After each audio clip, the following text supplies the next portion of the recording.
What's the meaning of conciliatory?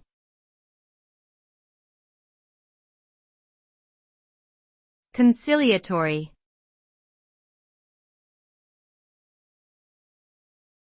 Conciliatory.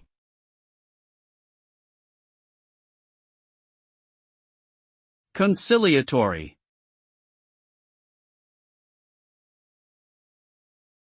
Conciliatory.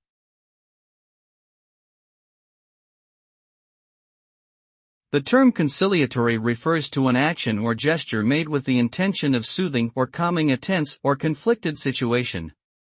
A conciliatory behavior is characterized by a willingness to compromise, a humble approach towards the opposing party, and a sincere effort to bridge differences and restore peace.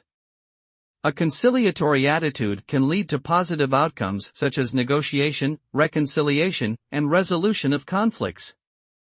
It can also help to foster mutual understanding, respect, and cooperation among individuals or groups with divergent interests. Overall, a conciliatory approach often results in a more harmonious and constructive relationship between parties.